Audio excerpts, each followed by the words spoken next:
Do you know anyone who's died from the flu? I mean, I've been trying to think back over my whole entire life. You know, all these years on Earth, I can't think of a single person that I knew personally who died from the flu.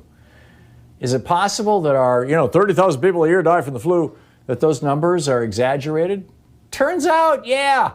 Check this out. Leave your comments, ding the bell, share it with your friends, and subscribe to our channel. It's referred to as stock was back when they were being sold at the county fair on Saturdays, along with the sheep and the goats and the cows, right? Pre-1865.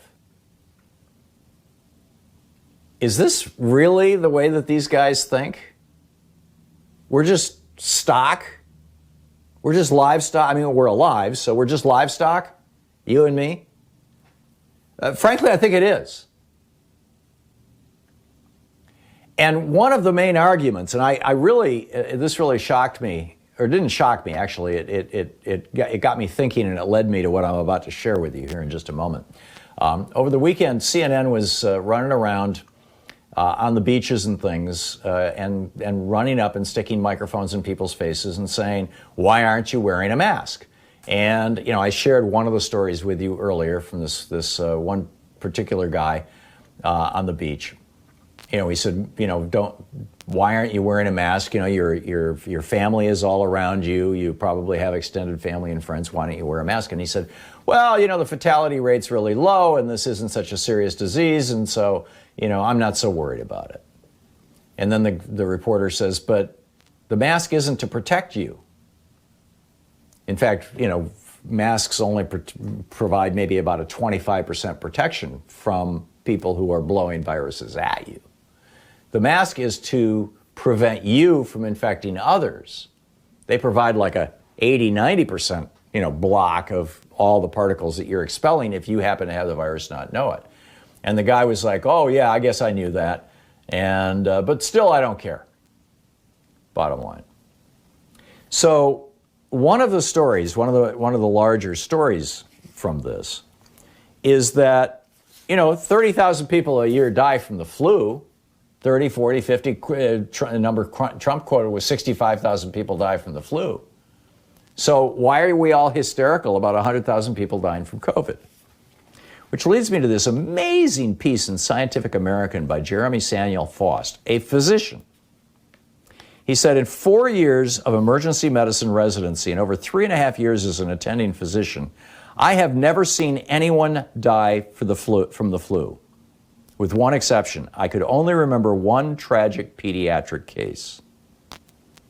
In 2018, over 46,000 Americans died from opioid doses, 36,500 died in traffic accidents, 40,000 died from gun violence. I see all those deaths all the time in my emergency room. But was I alone in noticing this discrepancy that I'm not seeing people with the flu die? I decided to call colleagues around the country who work in other emergency rooms.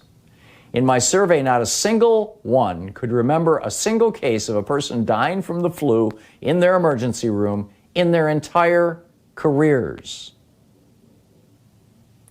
So he says these numbers, 25,000 to 69,000 people who Trump cited who die every year, according to the CDC, from the flu, they are estimates based on an algorithm. They are not based on actual reported cases. He says if you go to the actual reported cases in the last 6 flu seasons, they range from 3,400 a year to 15,000 a year.